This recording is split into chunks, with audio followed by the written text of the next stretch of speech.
This is one of my favorite images from the Mac Arch hike that we did Saturday morning.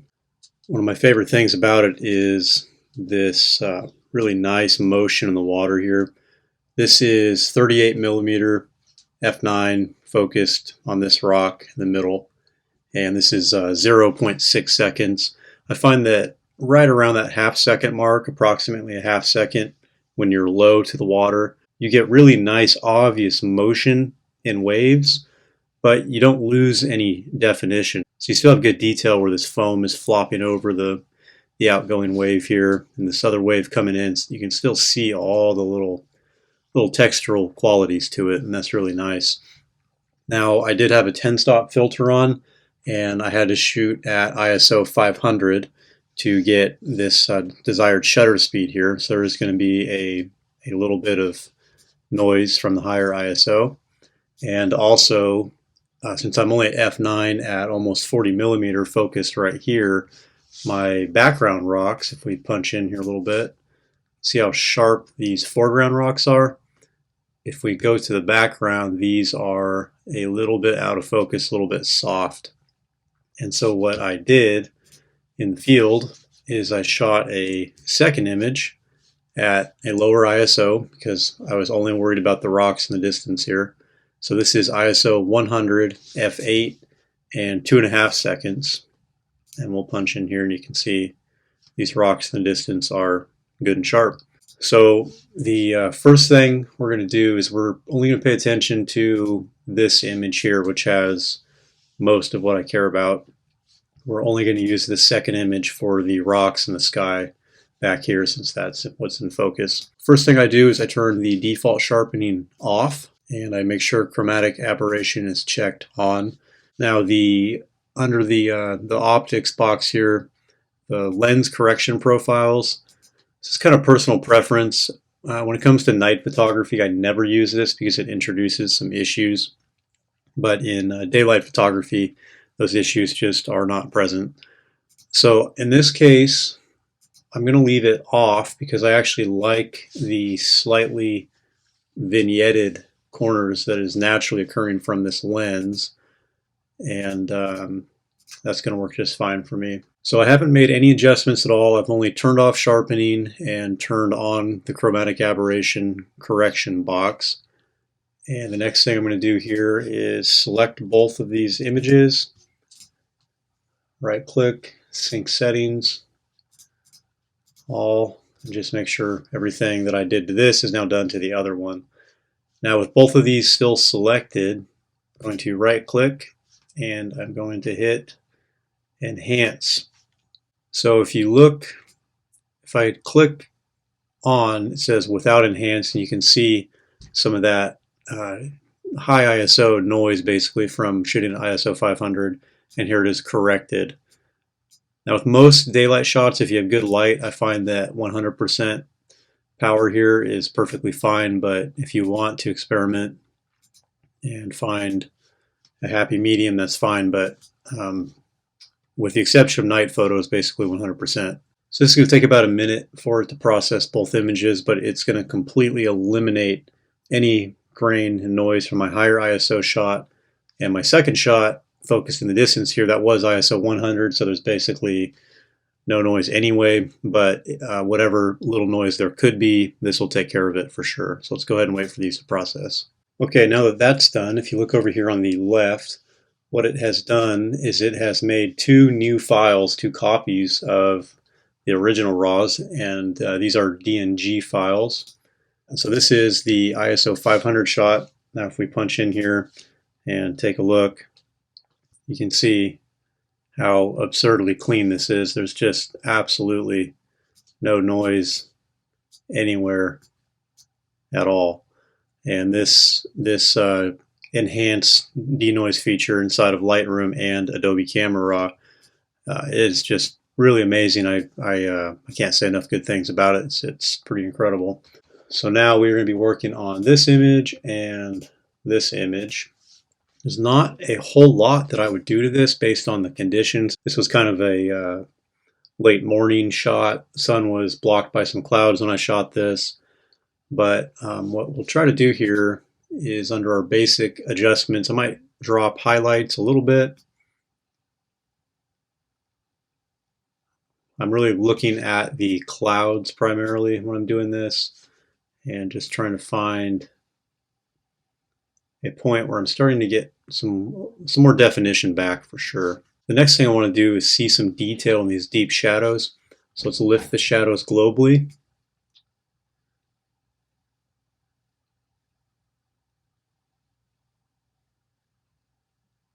Okay, that might be a little strong back here. I don't like how bright this rock got, but right here this is looking pretty ideal. So I'm going to turn this back to 0. So instead what I'm going to do is grab a linear gradient filter, click and drag so you get a feathered effect. And now any adjustments I make under this filter I'm only going to be applying to this bottom portion because I didn't like how bright this rock got. So let's go ahead and lift the shadows here. And you don't want the shadows too bright. Maintaining contrast is good. I'm going to say somewhere in there. And now I'm going to go back to my global adjustments and lift the shadows a little bit more, which will lift everything globally. So it is going to increase this even a little bit more, but it's going to increase back here too, just a little bit. Something approximately like that. The next thing I might do is try globally increasing the whites.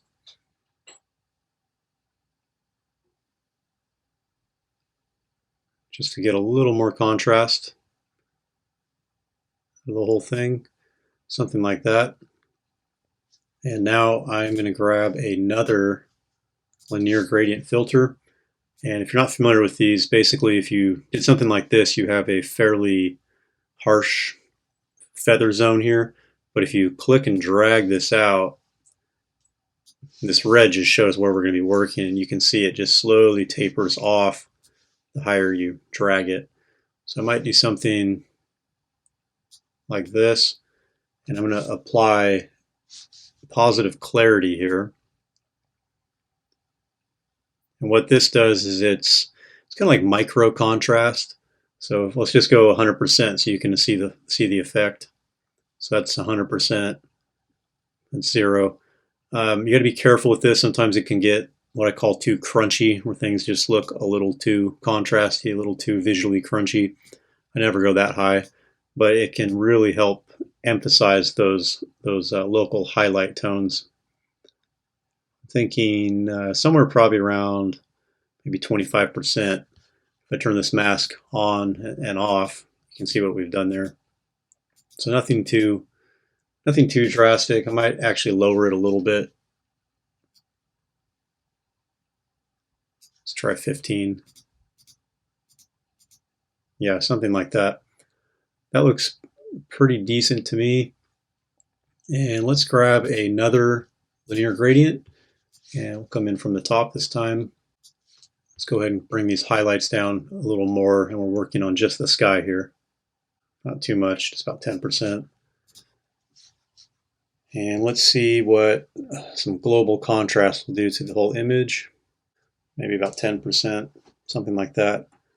Now if I hit the backslash on the keyboard, it will show me the raw file and then where we're at now.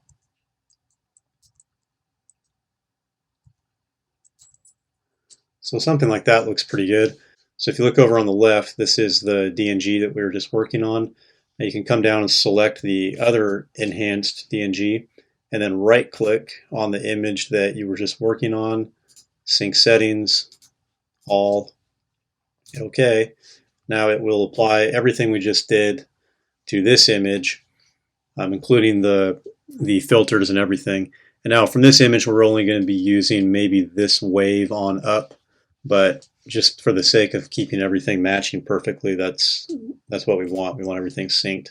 So now I've gone ahead and selected both of those, and we're going to open these in Photoshop to blend them together to do the focus stacking. All right, so here we are in Photoshop. This is our background image. We can tell that because it doesn't have the interesting wave detail. And here's our wave detail shot. The order you do this in doesn't particularly matter, but if you take this tool, click and drag, hold Shift on the keyboard before you let go. Okay, with our two layers on top of each other, you're going to want to select the top layer and then make a mask, a white mask. Select brush B on the keyboard and make sure it's to black over here on the left. With the mask selected, here let's zoom in here to a higher magnification so you can see exactly what we're doing. If I click and start painting black on that mask, you can see I'm bringing in that sharp rock from the other image. And so this is what, if you hold Option on the keyboard and click, this is what the mask looks like. So what we want to do here is zoom out, take our brush, basically just click and drag all the way across, and just kind of feather this down a little bit. You see we're painting in that other wave. All right, and now if we look at our mask, this is what we've done. So the black portion here is hiding the layer on top, and it's showing through, and it's allowing the layer below to show through. So we've just painted that solid. Doesn't have to be precise. This is perfect. And then if we click Option, click back on that, we can see what we've done. And now if we go in here to 100%, we can see our foreground rocks here are nice and sharp in focus, and our background rocks nice and sharp also. Everything looks really good. So once we're happy with that blend, which I am, we're going to want to flatten this layer, flatten image, and now it's just all the background layer. The next thing I'm going to do is look for little things to clean up. The cleanup tools in Photoshop are way better than the ones in Lightroom or Adobe Camera Raw. It's not a whole lot to do in this image, but if you select the spot healing brush, it's one of my favorites. There's a couple little things out here in the water, some seaweed or a critter or something that we can clean up, because I don't think it adds anything to the photo. And so on this, I like my hardness to be pretty low, maybe around 10 to 20%, and I like my brush size to be fairly sizable compared to the object I'm trying to get rid of. So what I would not do is make my brush, let's zoom in here so you can see a little better. What I would not do is make my brush similar to the object like this. Even though it worked in this case, I would be a lot more generous with the size, and that really helps just expedite the process. So basically any little speck here that I deem a distraction, I'm going to go through and just get rid of them. I might spend a couple minutes doing this throughout the entire image. You can get really carried away with this, so don't go too crazy. I recommend, right now I'm at almost 600%, but really probably 100% is a good working magnification. Anything you can see at 100% that is a distraction, that should probably go. This would be a great time to look for dust spots. If you have any, they usually show up in the sky. Dust from the image sensor or on the lens. I'm looking for some right now, and I don't see anything too obvious. That's basically it for this image. This was a really simple image. I didn't have to milk a whole lot of magic out of it. It just kind of happened in camera. Basically just darkened highlights a little bit to make sure we could see some detail in the clouds, and lifted shadows quite a bit to make sure we could see some texture and some good quality here in the rocks.